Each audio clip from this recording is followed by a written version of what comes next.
Hello everyone, welcome back to MathLAB programming course. I'm Hossein Tutunchi, and first of all, let me take the opportunity to thank you all for showing such a great dedication and commitment toward this course so far. I hope you've made great progress in MathLAB programming. In reality, we've learned a lot during past weeks, and by now we're familiar by the most important MathLAB functions that are used in any programming technique out there. I have designed a special chapter for this course to use what we learned so far in a context and solve problems and projects. It would be great if we can see them in practice and test their usefulness. With that said, let me start a new topic here. Often in MathLAB programming, we're required to do a repetitious job. For example, imagine someone asks you to write a program or script that calculates the area of a circle. Of course, the only thing that we need is the value of the radius, and this is going to be a very simple example. However, imagine someone asks you to write a program that calculates the area of 1,000 circles with different radiuses. Although it's not difficult to do with a loop or other techniques, we're going to learn a tool which is really helpful in these circumstances. Instead of opening the script each time and changing the value of the radius, and then run the script, it would be great if we could write a program and then call it over and over again, pass an argument to that function and get the result. And that's exactly what we're going to do. Today we're going to learn functions. Functions are small programs or routines that can be called over and over again to do a predefined job or algorithm for us. In order to create functions, there are multiple ways. One way is to come here on new and click on the new icon. You can go and create a script, or you can go and directly create a function. Let me show you what's the difference. If you open the function, the format of the function is already written for you with some notes that you can read and understand by yourself. However, let me create one from scratch. Don't save. And we come here, open script. In this example, I'm going to show you how we can write a program that calculates an average of two vectors or data set.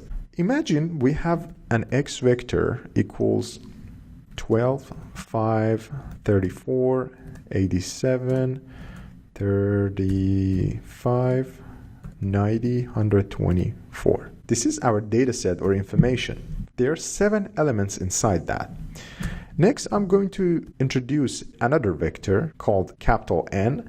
And what is capital N? Is the number representing how many times each element inside the X is repeated.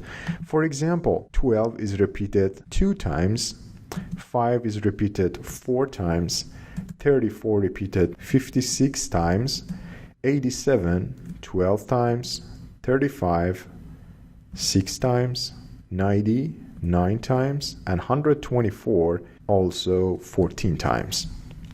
The problem is that we have a vector x and we have a vector n, which indicates the number of the times each element in x is repeated. We want to calculate the average. Normally what we do is we multiply each element in n onto x and then sum the elements, divide everything on n to get the average. Here we're going to learn to create a function for that and also create a smarter program. Let me make some comments for these two. Input will be these two functions.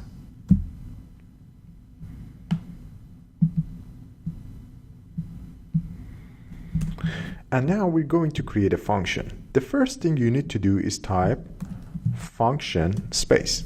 As soon as you type function, MathLAB recognizes that by making a blue. Next, we need to make a name for this. We're going to calculate the average, so AVE is going to be a proper name for that. Then we call it equals. We're going to create a function called AVE that what it does, it calculates the average of a data.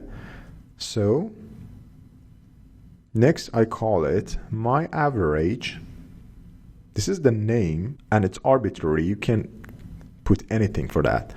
The next element is going to be open parentheses, close parentheses, and in this area you need to tell the function how many arguments it needs. Remember, the area of the circle, we only needed one variable. Therefore, if we want to create a function that calculates the area of circle, there was only one argument needed for my average.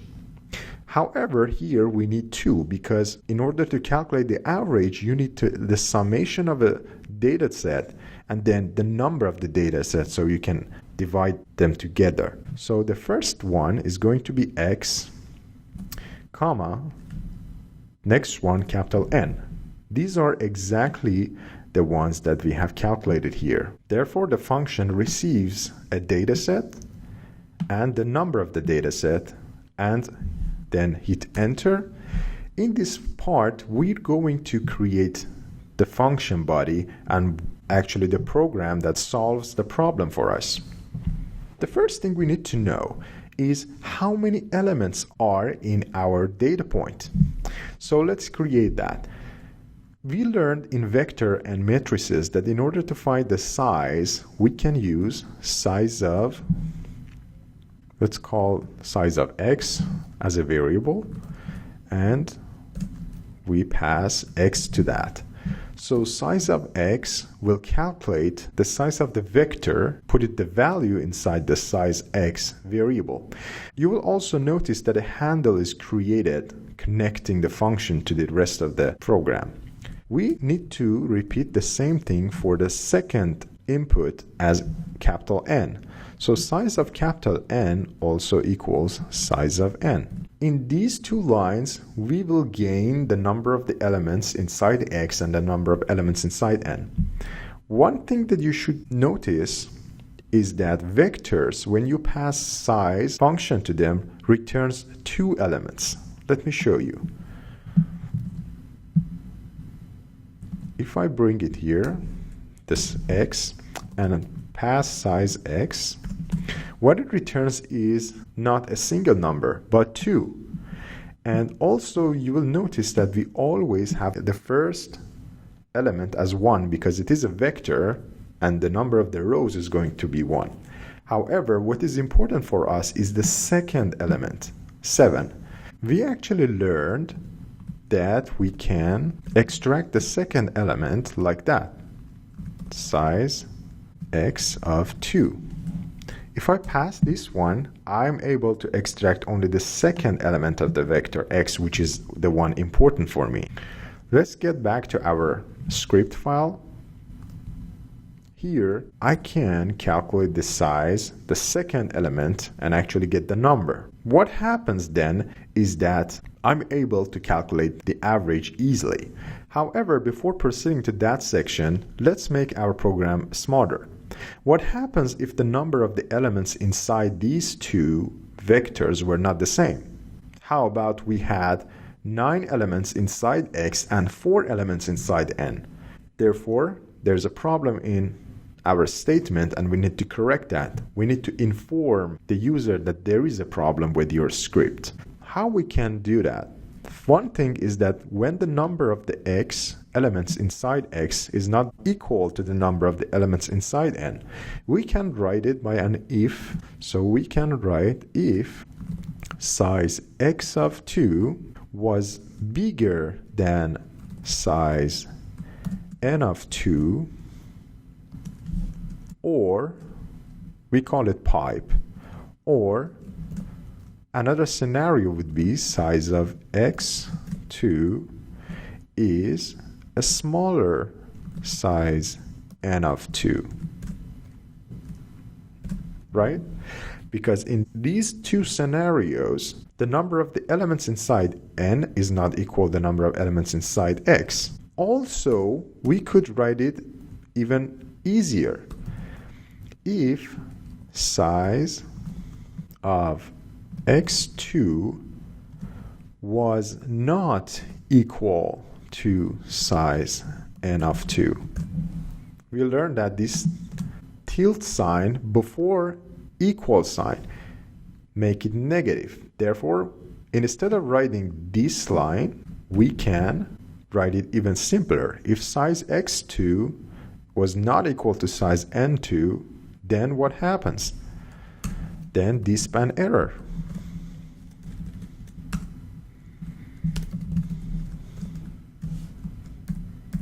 D-span error. In this error, we can call error the number of elements inside input data should be the same. And also, we can even include a beep before that to get the attention of the user. Hit enter. But what happens if they were equal and we had no problem? Therefore, we can call else. Now we're able to proceed to our program and write the body of the algorithm that actually solves it. So, next element we need is the number of the element inside n, and we call it total equals sum of n. I know that how many elements I do have. Next is to calculate the average. How? I know that 12 is repeated 2 times, 4 repeated 5 times, 34 repeated 56 times. So we proceed to calculate the total value, and we call it S equals X dot multiplication N. Why? Because we need element by element multiplication. We have their multiplication as well, and we can call AVE, which is this one. AVE equals sum of S. This S is going to create a vector with multiplication of all elements. Next, we sum all the elements inside that vector.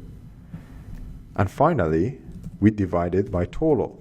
And what was the total? The number of the element we have, the number of the data points we have. We have written our program. However, we do have an if, and we need one end for it. And also, we do have a function. For functions, we also include end. Each function should have a start and an end. And you see that MathLAB recognizes the handle and defines the end of the program. So let's run it. First thing we need to do is to save our program. I call it my average. Let's save it. Now we have successfully created and stored our function into MathLAB directory. Let's test our work. The first data input was X. Let me bring it here. So the first one was X, and the second one was N. These are exactly the ones I had introduced in our program. Let me hit enter. Imagine these two vectors are given to us and we have written our program. Now we're going to test it.